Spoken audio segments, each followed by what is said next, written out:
নমস্কার বন্ধুরা, গোপাল ভাঁড়ের গল্প চ্যানেলে আপনাদের স্বাগত। আমি প্রমীলা চলে এসেছি আপনাদের জন্য আজ গোপাল ভাঁড়ের একটি নতুন গল্প নিয়ে। গল্পটির নাম কার বোঝা কে বয়। তাহলে চলুন শুরু করি আজকের গল্প। এক সন্ধ্যায় গোপাল কৃষ্ণনগরের পথ দিয়ে একাকী চলেছে। তার সঙ্গে রয়েছে ইয়া পেল্লাই একটা বোঝা। তখন সে পথে এক যুবক নৈশ প্রহরায় নিযুক্ত। পথে পথে টহল দিয়ে বেড়াচ্ছে। সে নতুন চাকরিতে যোগদান করেছে, গোপালকে চেনে না। প্রহরীটি গোপালকে মাথায় বোঝা নিয়ে যেতে দেখে দৌড়ে গিয়ে তার পথ আগলে দাঁড়ালো। বাজখাই গলায় জিজ্ঞাসা করল, কে তুমি? তোমার মাথার বোঝায় কি আছে বলো। গোপাল ইচ্ছে করে গলা কাঁপিয়ে ভয় পাওয়ার ভান করে বলল, আগে প্রহরী বাবা, একটু মদ নিয়ে যাচ্ছি। প্রহরী আটকে উঠে বলল, মদ? আরে সর্বনাশ, করেছিস কি জানিস না? মহারাজের কড়া হুকুম, কেউ মদের কারবার করলে বা মদ খেলে তাকে কারাগারে বন্দি রাখা হবে। চল হতচ্ছাড়া, রাজদরবারে তোর বিচার হবে। গোপাল ভাবল, এই মওকা। এত বড় ভারী বোঝাটা নিয়ে এতটা পথ পাড়ি দেওয়া তার পক্ষে মহা সমস্যার ব্যাপার হয়ে দাঁড়িয়েছে। অতএব এই সুযোগে প্রহরীটিকে নিয়ে যদি বোঝাটি রাজপ্রাসাদ পর্যন্ত বয়ে নিয়ে যাওয়া যায় তবে তো বাঁচোয়া।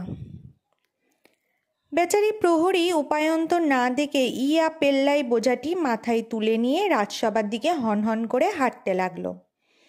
তার মনে অফুরন্ত উৎসাহ, কৌতূহল, ঝোলার মধ্যে কোন ধরনের চোরাইমাল রয়েছে এবং এর জন্য লোকটার কয় বছর কারাদণ্ড হয় দেখতে হবে।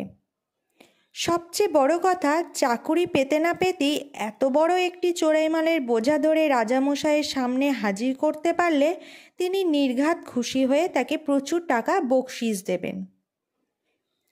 রাজসভার কাছাকাছি গিয়ে প্রহরীটি ভাবল, এ আমি বোকার মতো করছি কি?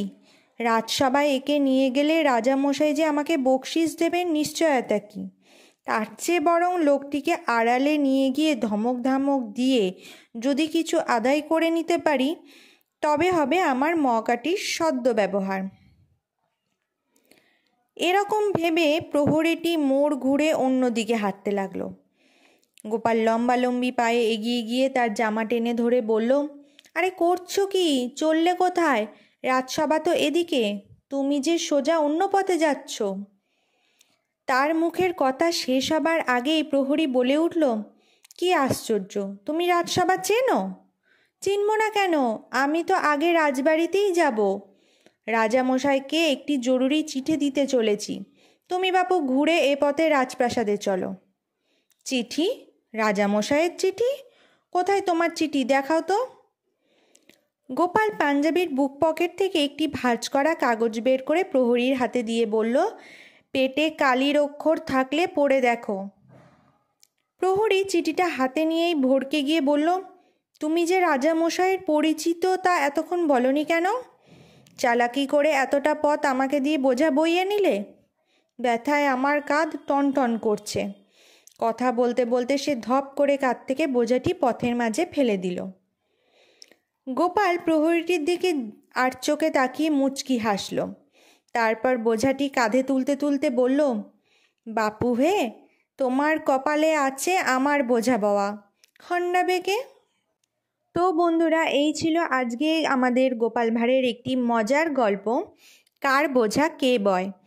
গল্পটি যদি আপনাদের ভালো লেগে থাকে অবশ্যই লাইক, শেয়ার, কমেন্ট করবেন এবং চ্যানেলে যদি নতুন হয়ে থাকেন চ্যানেলটিকে সাবস্ক্রাইব করে আমার পাশে থাকবেন। ফিরে আসবো খুব তাড়াতাড়ি নতুন একটি গল্পের সাথে। ধন্যবাদ।